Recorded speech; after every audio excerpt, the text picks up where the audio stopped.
Hi, my name's Phil. I like talking about politics, and in this video I'd like to discuss the latest MRP polls to drop yesterday. But as analyst Dylan Difford has pointed out, that the average of the three MRP polls to be published in the last few days gets you the results from YouGov, and YouGov have the track record on MRP so far anyway.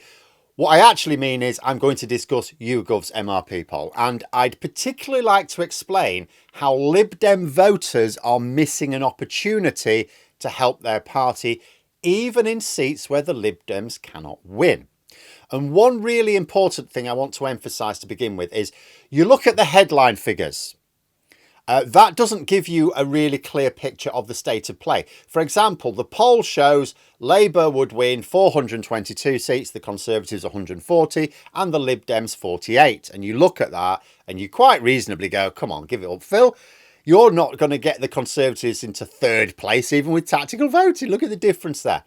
But you look at the breakdown of those 140 seats, the poll that has the Tories winning, over half of them are by a majority within the margin of error. In other words, if the polls are being consistently too pessimistic towards the Tories very slightly, then they could actually win an extra 57 seats and be on nearly 200 seats, which is absolutely dreadful. Not even as bad as their 1997 performance. So Rishi Sunak will come out with a load of credit then. However, if all the errors are in the opposite direction, then the reality would be they'd lose an extra 64 seats. Then you consider that these polls were conducted before Nigel Farage upped the ante, and with 4 more weeks for Sunak to make a tit of himself as more casual voters start paying attention, beginning with the TV debate tonight. And tactical voting absolutely has the power to put the Tories in third place. There are a number of stars which need to align. It is no simple task to send a government that won a huge majority at the last election into electoral purgatory. But it happened in Canada 1993 with not dissimilar circumstances. In fact, just before this YouGov poll dropped, Movement Forward boffins, guys behind the stopthetories.vote tactical voting site, they worked out for me that based on the polling before yesterday, the Lib Dems are missing a huge trick here. So I want you to think about this from the point of view of a Lib Dem voter in a Labour Conservative contest. You may be one of them. There are some who are going to vote tactically for Labour to get rid of the Conservative MP. Now, it's natural to think in doing this, they're doing a favour for Labour, and they will hope that the favour is returned by Labour voters in Lib Dem Conservative contests, right? Indeed, another pollster, Jail Partners, has found there has been a sudden spike in Labour voters saying they will vote tactically for the Lib Dems in certain areas to get rid of more Tory MPs.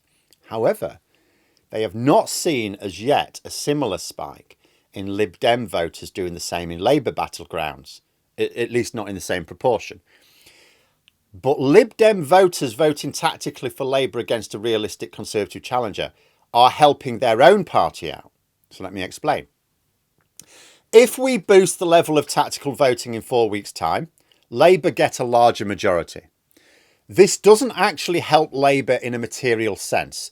It actually means more problems maintaining party discipline because you've got way more backbenchers.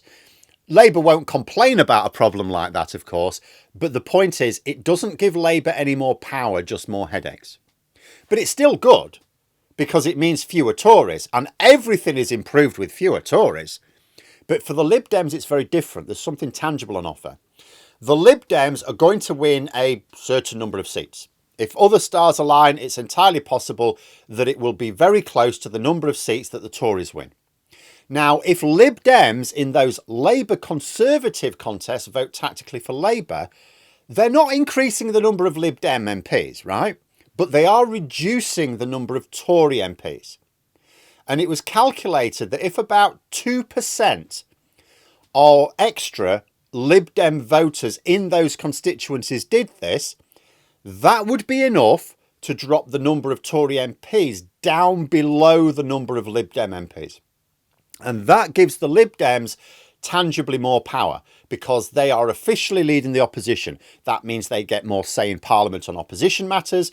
They command more attention from the media. That helps raise their profile for another lunge towards replacing the Tories long term at the following election. Now, I say if just 2% more of these Lib Dem voters did this, it would help directly boost their power. But I will also say that calculation was before the 2 polls that dropped yesterday. That may change the figure slightly. Those polls came out too late for this calculation. But even if it ends up with me saying you might need 3 or even 4% extra Lib Dem voters just in those areas, not across the country, or maybe still 2% Lib Dem voters, but maybe persuading non-voters that maybe we get 1% of non-voters voting at the election and voting tactically. That's not a lot extra to make the difference between the Lib Dems going back to where they were in 2005, nice solid third largest party, and actually being a bigger, more powerful party than their one-time senior partners in coalition. I mean, imagine it. Imagine Parliament's returning sometime next month, and Ed Davey welcomes Rishi Sunak onto the opposition benches at the back, mate, with the DUP. Be beautiful. Because there seem to be a lot of people who think that tactical voting helps Labour. Oh, there's no need to vote tactically. Labour are going to win anyway. And it's like, okay, in a sense it does help Labour because it helps silence the Tories. So it's indirect help. And if you silence the Tories, Labour no longer feel the need to keep countering their nonsense. Some of Labour's most unpopular policies amongst progressives are the ones they've got to counter the Tories. The Lib Dems will also get a hearing in the mainstream media. So it's the Tories will just become less relevant. They will always get a hearing in the media, right? But because they're not even leading the opposition, they'll be considered less. What they say will be considered less relevant by the public. So they will have less impact.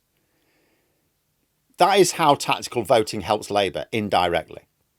Because Labour, they only need to win 370 seats to be comfortable, to do anything they want really comfortably. Enough to win votes, even taking into account rebels. 370 seats, all you need. 400's more comfortable, 400's better, but that is a luxury. Anything beyond it actually causes you hassle.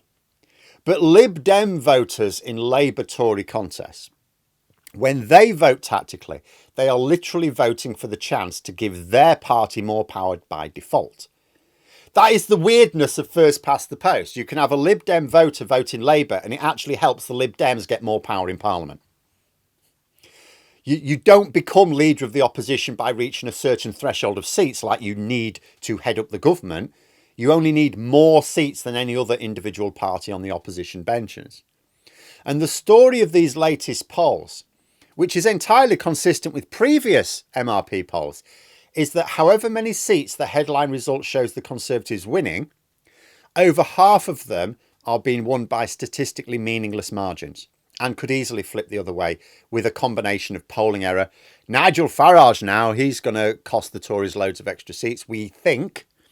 Continued Sunak cock-ups, which I think we can bake in, and tactical voting. In fact, if you consider the various factors at play here, in statistics, for studies to be considered relevant, and without getting into all the details, you can consider that there would be sort of like a potential error of like up to 5%. So any seats showing as being won by up to 5% are within the margin for error and could easily go the other way, and there are a lot of them. So the total number of seats that the Tories would actually win, if the polling stayed as it is, could easily be significantly lower just due to that. Then there's that Nigel Farage factor. Interesting to see the MRP polls conducted nearer the election date for multiple reasons, but one would be, is Farage doing anything to cut into the Tory vote significantly? Based on previous polling exploring this, polling expert Professor Curtis thinks it could cost the Conservatives up to 60 seats. And at this point, you've got the Lib Dems in striking distance of second place. And that's without a further boost in tactical voting. But, of course, progressive voters do not have agency over polling errors or the influence of Nigel Farage, only their own vote. So although there will be multiple factors which need to work in the Lib Dems' favour in order for them to lead the opposition, the only one their voters have any control over is their vote. Now, as always, I'm not telling people how to vote. Your vote is your expression of your will.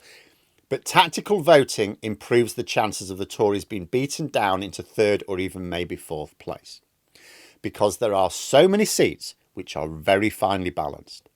The Tories could genuinely win 200 seats. That is entirely plausible. We cannot say we'd be massively surprised if that happened. And that would be a good result for them right now. But they could also end up with 50 seats, which would be catastrophic for them. And the latest polling allows for both of these things to not just be possible, but actually seriously plausible. You know, you could almost say the Tories are as likely to win 50 seats as 200. And a reminder that when you're ready to cast your vote, the best advice will be on stopthetories.vote. Bookmark the site now if you or people you may want to use it. But there we are. Those are my thoughts. If you enjoyed the video, please subscribe for further content and click the like button. You can also sign up for memberships if you'd like to support the channel further. Thanks for watching, and until next time, I'll see you later.